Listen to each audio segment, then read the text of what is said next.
All right, we're talking about Uglies, Netflix's attempt to bring us back to the early 2010s film world, but sadly, the part that came after they made all the good movies? That's being a little bit mean. I'll give some context, but okay, there's no denying that there was, we had our Twilight. You can say what you want about that, but it was good. We had our Hunger Games, and then we had the stuff that came after that. But Uglies is the first of a 4-book series published from 2005 to 2007. I did not read them at the time, but I thought I'm back in the environments I would have been at when the books were being published. But the person I was seeing at the time, or at least their best friend, was reading these books. So I'm at least familiar with the general premise, but they did get very popular in the scheme of things. I was just so firmly in the literary vampire world at that point in time. But this is one of those series I'm very surprised wasn't adapted earlier. Like, this predates Hunger Games. It predates Divergent. It predates a lot of the things we did end up getting, and the fact that it's happening now almost feels too late. I'm personally fully on board for the glorious return to the dystopian young adult film. Like, this poster committed to the bit.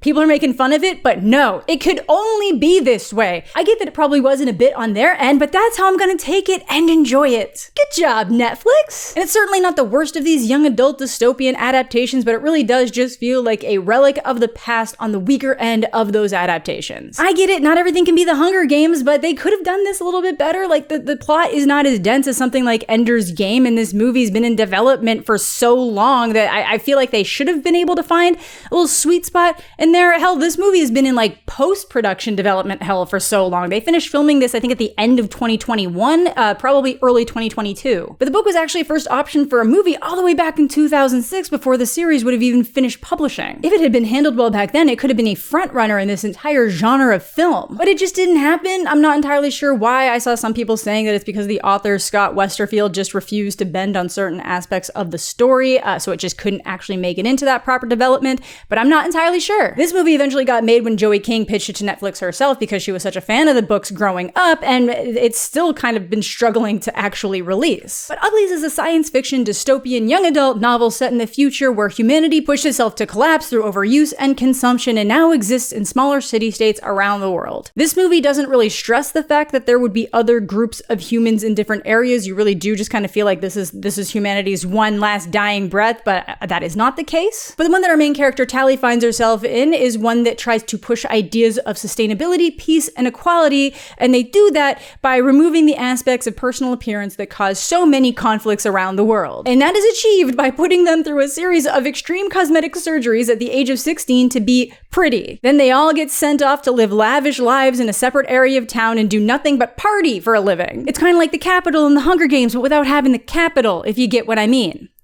They don't have to pay money for it. Or at least the financial side of it isn't addressed in this movie. Overall, it seems like a pretty sweet gig, though I don't exactly know how letting teenagers do nothing but party for almost a decade and then expecting them to work jobs is gonna work. It seems a little bit counterintuitive, but okay. But as with so many of these stories, not all is what it seems. Not that extreme surgery on 16-year-olds after making them think they're ugly seems that positive at all. But the powers be are carefully monitoring everyone in the city walls and have a very specific method of maintaining control. But if you want to conceal yourself from being surveilled like the Uglies while surfing the web, look no further than today's sponsor, Surfshark. Surfshark VPN lets you connect to any one of their thousands of different server locations around the world so your internet thinks you're in that location. For example, after watching the Uglies, I found myself really wanting to rewatch The Hunger Games to just really figure out what makes that movie so much better than every other attempt. But then I noticed, oh no, it's not available in Canada. So all I had to do was connect to a UK server location and I was good to go with all the Hunger Games. I also took advantage of a US server location to show people I used to be funny because for whatever reason it's only available on US Netflix even though it's a Canadian movie, but it's very good and you should all watch it. I use Surfshark constantly in day-to-day life, whether it's to access region-locked content, surf the web for things I need for videos that I don't want affecting my algorithm, or to help protect my data when traveling. Whatever it is, Surfshark has my back. So make sure to click the link in the description down below to check out Surfshark for yourself. It's fast, secure, blocks unwanted ads, is available across unlimited unlimited devices, and if you're not completely satisfied, they have a 30-day money-back guarantee, and if you use code JEDI, you can get an additional 4 months completely free. Honestly, it's interesting how many movies I've seen recently about beauty standards and how unhealthy they can be, but also specifically about doing extreme medical procedures to maintain or enhance beauty standards. The best of them being The Substance, which is out this weekend. Super wild and doesn't let up though, so don't go in faint of heart. But overall, it just doesn't really feel like this book should have been that hard to get a good adaptation out of. But sadly, it falls victim to pacing issues and not really showing some of the more interesting aspects of the story. It cuts a lot of the conservation focus, doesn't drive home just how ugly Tally genuinely believes everyone and herself to be, makes the world feel so much more empty, cut the oil bug. It does cut a lot of the romance drama, which I was totally okay with, but it really does just feel like a relic of the past, like this was made back in the early 2010s and it's just coming out now, and it just never uses its time effectively to make me care about these characters and the situations that they're in. And that's what you need, and I think that's one of the reasons why The Hunger Games ends up being so successful. Like, you really care about these people and what they're being put through, and you have sympathy for everyone from the top down, even if they're the most vicious and violent in the games. But I do really mean it feels like a relic from the past, like right down to the yassified faces being their interpretation of pretty. It is very unpleasant. Maybe if they just bumped the runtime to 2 hours, we'd have a bit more room for plot growth, because as it stands, the moments of levity, like learning how to hoverboard, start to feel like a waste of the runtime, even though it's a key moment in the book, and the hoverboards are cool. I know a lot of the book fans seem happy enough with the movie overall, but I just don't think it's strong enough to stand on its own as a worthy adaptation or film. Because you can do both. You can have something that feels like a good adaptation that maybe changes a couple things for clarity that still ends up coming across as a good movie. But let's hop into the movie, where we start off with a little exposition dump about where we are and how we got there. After the collapse, scientists salvaged what was left of civilization, made a renewable power source, and saved society from devastation left behind by the Rusties. And that's us, apparently. We're the Rusties. I really do think that nowadays we'd be called the Plastics for a variety of reasons that also would have played in very funny to this cosmetic surgery thing. But I guess in 2005, we weren't as aware of microgunk floating through everything. Side note, it's also very funny to me that terms like uglies, pretties, and rusties aren't just slang that the teenagers use. These are the official terms throughout the entire society. It is just so 2000s and glorious. But in this city, they have a particular way of doing things. Everyone from the age of 12 to 16 is just referred to as ugly. Then at the age of 16, they get the surgery to make them pretty and actually move over into a separate area of the city. That's pretty fucking weird, right? Like, I get for the thematic purposes of the story, it's to make people envious for these better potential versions of themselves while watching their peers make it over to better lives throughout the year to never be heard from again. Joey King's character is Tally Youngblood, or Squint, and her long-term best friend is Paris, or Nose. People basically get nicknames from what's considered to be their ugliest features in this world. And by ugliest, I just mean the most defining features. I like your eyes. I mean, that's what makes you, you. Now, none of these people are actually ugly. Like, all they've really done to Joey is make her look super pale and probably scrub her of noticeable accentuating makeup, but I assume that's part of the point, that these people just look normal and fine, but they've been raised to notice every single little flaw they could possibly have all day long, and just longing for the day that it wouldn't be an issue anymore. And I think that's a really interesting premise, like, not necessarily in the way that they use this to run society to keep people in check. Like, I don't know if making everybody ultra beautiful would really solve that many problems in terms of equality. It's definitely going to solve some issues, but then letting them just party for about a decade and live lavishly isn't really handling the sustainability side of things. But, you know, overall, I like the message that it's going for in terms of unhealthy beauty standards and engaging with what the world perceives to be the ideal forms of beauty. So the story starts with Paris setting out to be made pretty and his promise to Tally that he'd meet up with her in 1 month while waiting for her birthday to fully join him. Wasting no time setting up the romantic potential by having him start to hint at whether she'd want to date him when they're both pretty, before they almost get caught by one of these scanner bots that keep the uglies out of the pretty area. Yeah, really working hard to maintain that equality thing here. But when Paris doesn't show up as promised, Tally decides to break into New Pretty Town, because yes, it's called New Pretty Town, to track him down. Using this pig mask to conceal her face, but it's so funny because it just completely shows her eyes, which are supposed to be the quality that makes her the most ugly, but whatever. She finds him and he's a total weirdo now. Not pretty by any means, just glowy and smoothed out like an overused Instagram filter. Not a fan. It actually looks even worse than the Cullen filter that gave people like the gold amber eyes. But the biggest thing is that he is just completely different personality-wise. Not as interested in her as he had been before, not really funny, and just keeps saying that it'll be different once she's pretty too, but ouch, that's gonna hurt on so many levels. He even got rid of their matching hand scar. I just didn't really want it anymore, Tally.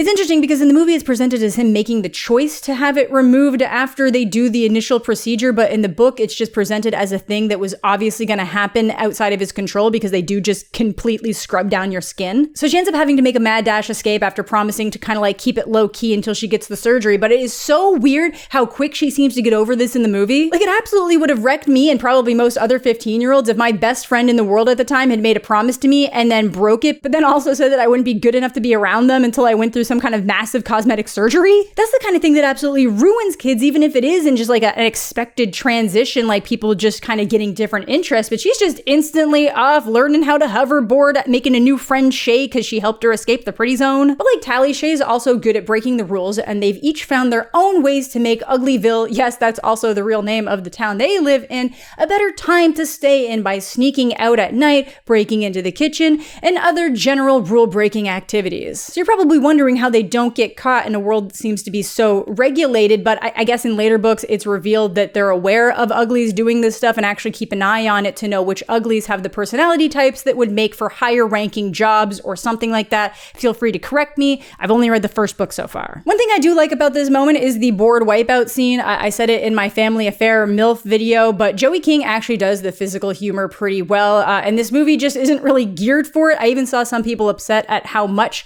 levity they introduced into the movie, and it is such a minuscule amount that I don't understand how you could be upset, but I for one think you should just work to someone's strengths. But on top of the character issues, because I really just don't find myself caring about many of these people, I think it's lacking in some world building. In the movie, Tally is shocked to see Shay and her friends tossing around a real book from the Rusty era, which seems to have been eradicated. Is that a book? In the book, it's handled a little differently in a way that ties into the main themes a little bit more, in my opinion. It kind of does feel like the Netflix movie might be trying to like shift some of those themes around. But one of the big things they have in this library that's outside the city is magazines. And they're really big on preserving the magazines because it's things that would show all the different diversity within our society and that all these different famous people could be famous while being all these different shapes, sizes, race, ethnicities, and having all of these different facial features that are now just gone once you go through that surgery to make everybody look way more uniform. How different the beauty standards were, what people could get away with looking certain ways depending on their profession, the way that models and a lot of women felt the need to starve themselves. That's an area that the movie really doesn't seem to express enough, and I think it's one of the best things the story has going for it, just pointing out how ridiculous certain beauty standards are, but then at the time not being able to apply it to the fact that it's equally as ridiculous that you're putting yourself through these extreme cosmetic surgeries to just look the same. Like, by concealing literature, I understand that they're trying to make it that people don't realize how life was in the past, and it's interesting to make the focus on that, but I think we've already had a lot of these young adult stories that address that side of the issue. This is very much focused in the beauty standard area, and it would have been good to kind of keep it there. Especially now with social media changing the way beauty standards even work and how fake you can make yourself seem online and how it's affecting people growing up and they're getting surgeries younger and younger and younger. I think it's kind of a really important thing to focus on. But yes, of course, it is so interesting to have people just so focused on these physical appearance aspect that they're not even like stopping to question or notice what else is being concealed from them. But Shay's a little bit different. She has the same birthday as Tally, but she doesn't want the procedure. And in the book, Tally is a lot more aggressive about not understanding why Shay wouldn't want it, not even fully understanding how it could be possible for someone not to want to live that way. But Shay also seems to be trying to convince Tally that it might not be so great to get it either. And it's around here that we learn about something known as the smoke, which seems a little bit like a myth, like it's something that doesn't exist, but it's supposed to be a group of people that have chosen not to live within the society. And there's a lot of misinformation around them. They seem very scared of one of the leaders named David, but Shay seems to think that they're really cool. And it feels like it's definitely not something they're supposed to be talking about, especially not when they have these little transmitter rings on. I think I saw some people on the subreddit complaining that like no one would ever be talking about this in plain daylight like that, but they're definitely just doing it in the movie so they can speed along getting us the information that something known as the smoke actually exists. And there's people out there choosing to live and age naturally, which is just so weird to Tally. They've been raised to believe that the entire outside world is a toxic wasteland, and thanks to the scientists here, they've been able to live and thrive. But Shay seems to think otherwise. She says that she found the smoke and that she's met this infamous guy named David, and it's apparently so great and beautiful, and you smell and experience and feel things that you never do in the city. But to Tally, it's not worth it. All that is still just an ideal, something in her mind, something she hasn't experienced. She's been raised her whole life to want this one thing, that being pretty is the ultimate goal. That even if people were living outside the city walls and thriving and prospering, it could never be as as good as the lavish party lives that they have in New Pretty Town. Then the day before their surgery, Shay actually decides to go to the smoke and tries to get Tally to go with her, who doesn't, but then leaves her with instructions in case she ever wants to follow, which she doesn't right now. I always thought it was really weird that she gave her the instructions to get there, even if she was the only one who would understand them, because of how rigid Tally is to wanting the surgery and believing in everything that they do there. So Tally shows up the next day for her surgery, excited, but never gets pulled aside, except when they start asking her where Shay is, and says that they won't make her pretty until Tally helps them find her. Oh, I forgot to mention the leader of these scientists and the society is Dr. Cable, played by the fantastic Laverne Cox. But yeah, they're definitely setting her up for some big bad energy here. And in terms of this next little section, I saw a lot of people having issues with it. There is the initial threat that Tally will never be made pretty if she doesn't comply, then they have Paris come through to try to nudge her along further. But I made a promise to her. But you also made a promise to me. And kind of reasons her into doing it by saying that Shay is probably in trouble. But then it's not just that they want Tally to tell them where Shay went, because they're already pretty sure they know where Shay went, they just don't know how to get there. They want Tally to infiltrate that group because they're apparently developing a weapon to attack the city because they don't agree with their way of living. The line delivery here makes it really obvious that the intent is that Dr. Cable wants to stamp out all other ways of living, not that this faction group would want to do that, but that's fine. I don't think they're really trying to bury the intentions of the greater story here. But the movie then has Cable tell Tally that she can just go on and have her surgery, or she can go save her friend to help society. That switch up in logic is where I saw a lot of people having issues, because half the thing with Tally is that she is a flawed protagonist that needs to unlearn these selfish traits she grew up her whole life having. The only threat to her in the book is that they won't let her have the surgery if she doesn't go get Shay. So even if the movie's more like an illusion of choice to make her play to her better natures, that's not the purpose of the character. The thing that Tally is consistently told is that her greatest strength is self-preservation. That's the only reason why she goes to find Shay, so she's not doomed to be ugly forever. The point is that she's very flawed and has to work her way out of it. The movie kind of just makes her a better person right off the bat. But she starts to struggle her way through Shay's instructions, which includes free climbing a near flat wall, and it eventually leads her to a sea of white, the orchids that also apparently take on a greater meaning in the movie compared to the book. In the book, they're just something that a Rusty has genetically modified to be less rare, but it went too far, and now they're just this weed that stamps out biodiversity in the area that may have contributed to the fuel bug that spurned that big collapse of Rusty society. But the movie actually puts it in there as a means of control from the city, that Cable and the Pretties would actually be creating large bodies of these flowers to prevent outside groups from surviving off the land, which kind of goes against the intentions of preserving what's left of the natural world and making a much more clear big bad, which I'm fine with, and I think is an interesting way of introducing the ways powers at B can lie to maintain control. But this scene led us right into another change that a lot of people have a problem with around Paris. After he meets with Tally to convince her to infiltrate the smoke, he finds himself struggling with his emotions for her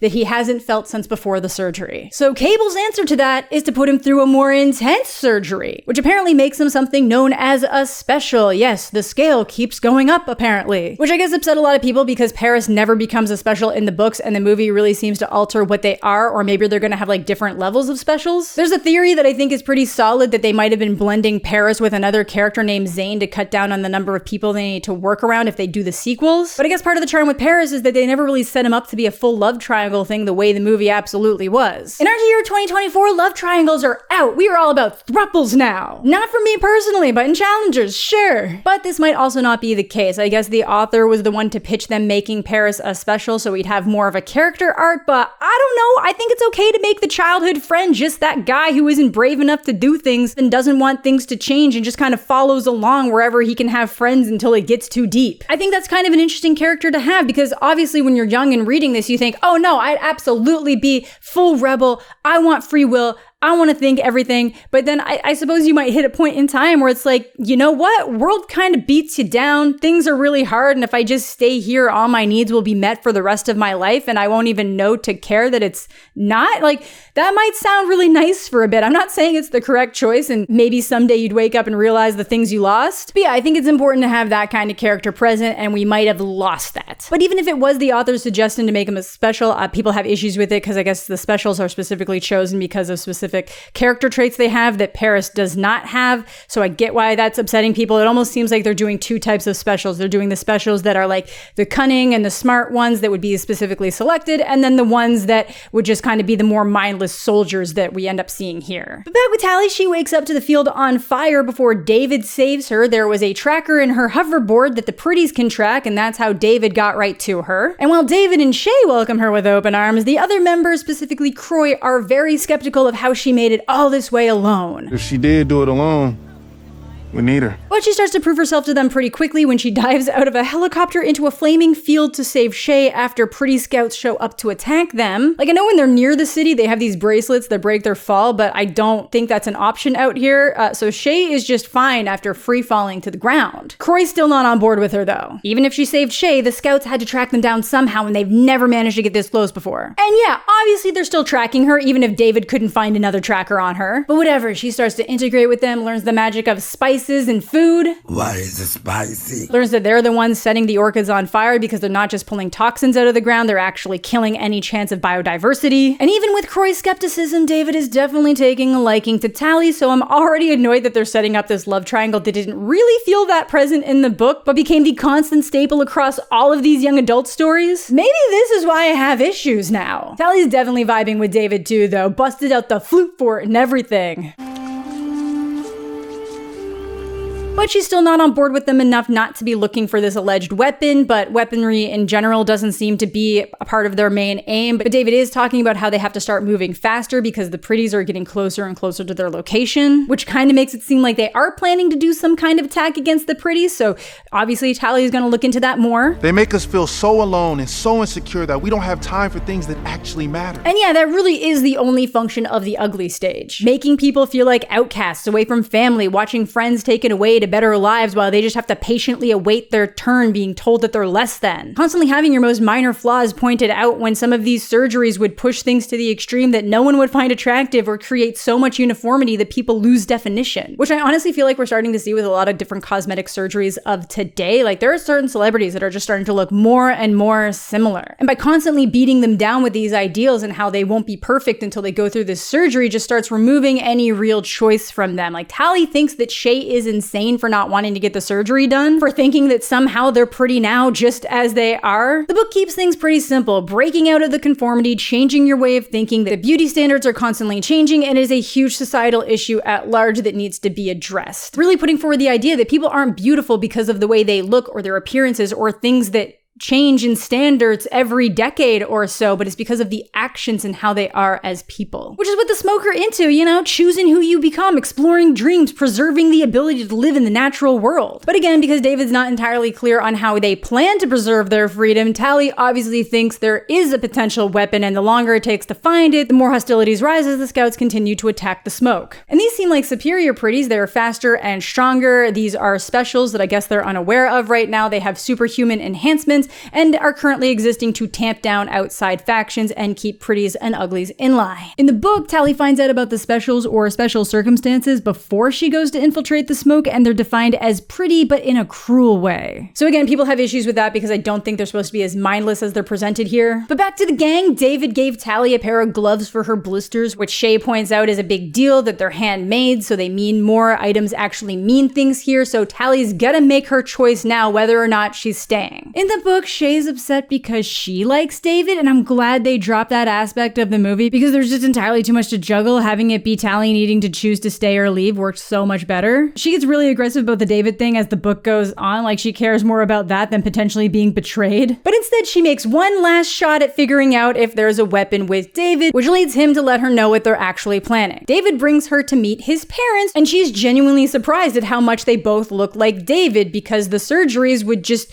stamp out any of those genetic outliers that you'd actually notice that your parents have common traits with you. But David's parents were apparently both high-ranking scientists who realized a flaw in the surgery procedure, only to find out that it wasn't a flaw, but an intended side effect. The surgery itself causes lesions in the frontal cortex, which is what leads to the pretties not really caring why Paris was suddenly so cold and didn't keep his promises. And they want that feature so the pretties won't really care about the things they might be missing out on, so they're easier to control. So the weapon that Cable is worried about is actually a cure to fix those lesions. And this is something that Cable has, but it's reserved for those higher ranking members of society society and the people that they want in positions of power. They found out about it specifically because a certain number of strong-willed people would go through the procedure and still not have those full effects of the lesion, so they get brought into an inner circle to receive more treatment that restores the brain, which is different to the extended treatment that Paris got, which made him more mindless, which I guess isn't in the book, so like that mindless soldier aspect really isn't something that happens with the specials treatment, apparently. And the last thing that his parents need for this cure is the synthetic compound used in the surgeries, which they don't have access to outside the city. So it's after this conversation that Tally destroys the necklace that she was supposed to use to notify them when she found the weapon, because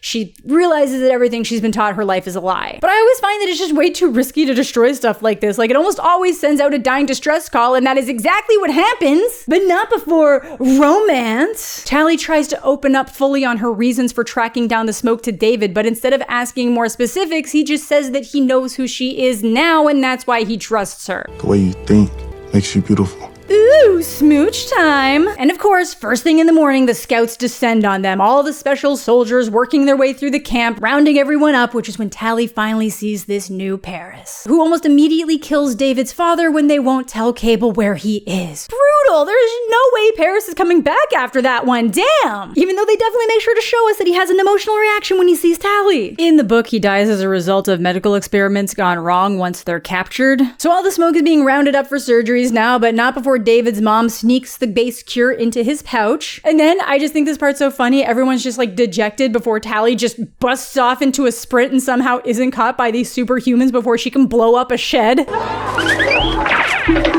I don't know why, I just think it's so funny how she abruptly starts running. And the windmill arms, they're too good. But it ends up giving enough cover for her and David to escape, so that's something. But he's now accusing her of lying, even though she definitely tried to tell him that last night, and like he really should have been pushing for more answers. But it is obviously more on her because she lied, but protect your assets, people. I didn't mean for any of this to happen. I fell in love with this place. And even though he doesn't trust her right now, even though he could have just asked her more questions, she has the advantage of having spent so much of her life inside those walls and sneaking around and knowing how to get into the places she's not supposed to be. I do find it interesting, though, that her first plan of action is immediately finding Shay's old friends that she didn't deem worthy enough to tell about the smoke or bring with her. But sure, they're down to help. David?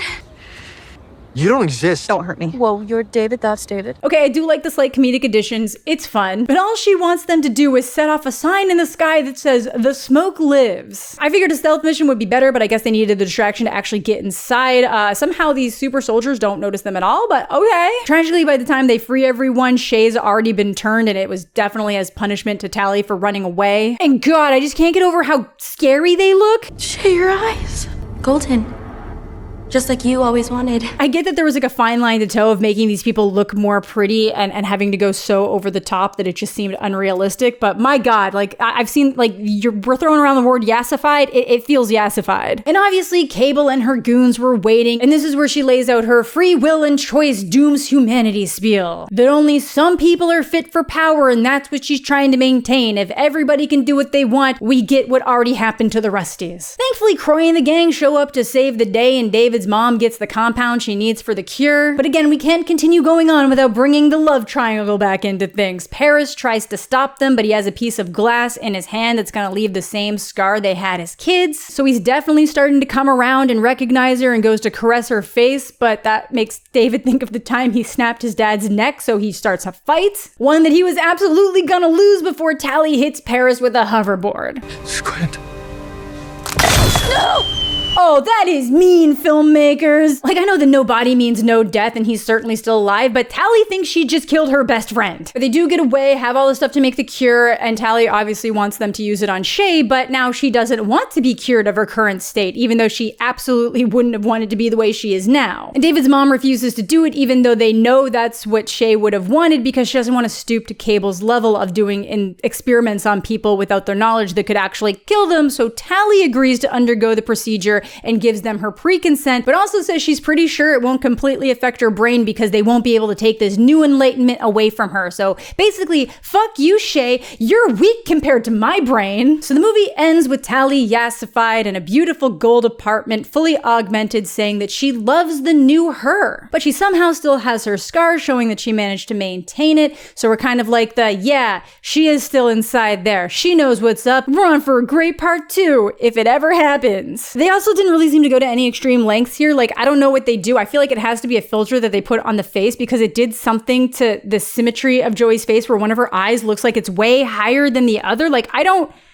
know what's happening here. And then the movie cut away to saying it was directed by McG, and things just felt a lot more clear in my mind. Like, the man had one good outing with the first Babysitter movie, and it's kind of been a little bit of a mess since then. But yeah, that's the movie. I think it suffers from a lot of issues of not having the time to properly flesh things out. There's a lot of characters that are cut out. There's a lot of like world building and general like mentality building that's been cut out that makes it hard to care about the characters or the situations that they're in. But they really do speed through the end of the movie. There's a lot more that goes on in the book, but I get why they had to condense it here. I'll also say that Shay is a lot more wishy-washy on her conviction in the book compared to the movie, but I'm cool with that change. And one of the bigger changes is that David actually only finds out that Tally is a spy right before she goes to get the pretty surgery versus a little bit earlier on before they go to save everyone. But again, my bigger issues really just do come down to execution. I'm Tally Youngblood! Make me pretty! I don't even know how that fully could have been dealt with. I do think that a longer runtime would have helped, but I understand why they wanted to keep it on a breezier side of things, but I don't know, it's on a streaming platform. The longer you can get people to stay on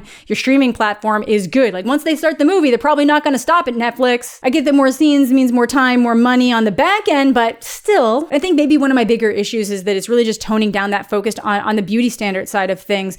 Maybe I'm wrong. Maybe you got that from it. I definitely got that was an idea of it. And I know that like free will and choice is such a huge thing, but it's not addressing the issue of why it's been so hard for these people to make that choice to the level that it's difficult, and why it makes sense that people might actually still choose that for themselves, even if they do know the consequences of the other side. So I feel like there's a lot of interesting areas for the story to explore that are kind of like unique to this story, at least in terms of like the young adult dystopian stuff that they're choosing to kind of push aside to go in the vein of things that we've already explored and explored significantly better. I know these books have a massive fan base, and when you've read the books, you can kind of just look at the movie as supplementary material, but I do think that the movie is always a chance just to put those ideas forward in a way that are really important and would make sense, and I just think that this kind of fell short. But thank you all so much for watching. Thanks as always to my YouTube channel members and Patreon supporters. Subscribe to the channel if you're new, leave a like on the video if you're into that kind of thing. All my other social medias are listed down below. I hope you're all having a fantastic day.